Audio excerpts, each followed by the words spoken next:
Bonjour à tous. On s'est déjà demandé comment faire pour construire une phrase parfaite en français. Eh bien aujourd'hui, on va découvrir ensemble, pas à pas, que c'est beaucoup plus simple qu'on ne le pense. C'est une compétence super importante et on va la maîtriser ensemble. Alors, pour bien commencer, une question toute simple. Qu'est-ce qu'une phrase, au juste? C'est vraiment la toute première étape pour percer le secret des phrases impeccables. Allons-y. Voici la règle d'or, la plus importante de toutes. Une phrase, c'est d'abord et avant tout une suite de mots qui veut dire quelque chose. Si les mots, une fois qu'on les met ensemble, ne veulent rien dire, eh bien ce n'est pas une phrase, c'est aussi simple que ça. Allez, on attaque le premier grand secret d'une phrase qui fonctionne. Il s'agit de deux éléments indispensables, un peu comme les gardiens du début et de la fin de notre phrase. Prenons un exemple très très simple. Le chat dort. C'est court, c'est clair, et surtout, on comprend tout de suite ce que ça veut dire. C'est l'exemple parfait d'une phrase correcte. Et là, on voit nos deux règles en pleine action. La phrase commence bien par une majuscule, ici c'est le L, et elle se termine par un point. Voilà nos deux fameux gardiens qui encadrent bien la phrase. Mais attention, le point tout simple n'est pas la seule possibilité. Pour poser une question, par exemple, on va utiliser un point d'interrogation.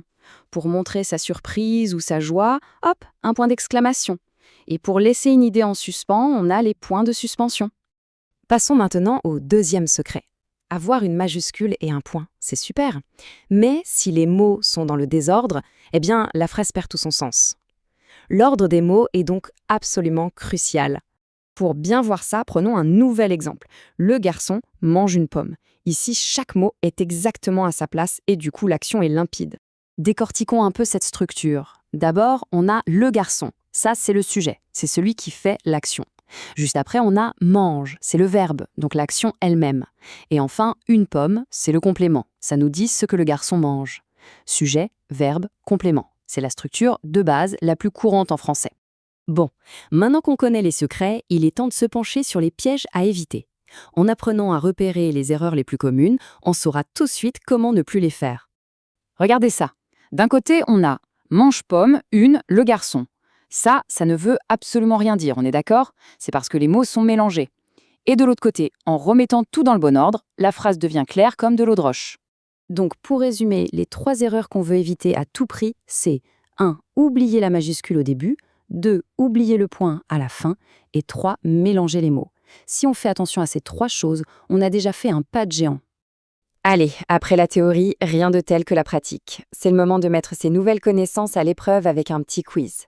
C'est vraiment le meilleur moyen de voir si tout est bien compris. C'est parti? Voici la première question. Prenez un petit moment pour bien lire les trois options. Alors, d'après vous, laquelle de ces propositions est une phrase correcte? Bravo!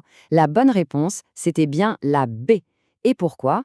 Eh bien parce qu'elle commence par une belle majuscule, elle se termine par un point, et surtout, les mots sont dans un ordre qui a du sens. Tout y est. On enchaîne avec la deuxième question. Observez bien les trois propositions. Quelle est la seule phrase qui est parfaitement écrite? Excellent! C'était encore la B. La A, elle est incomplète. Il manque la majuscule et le point.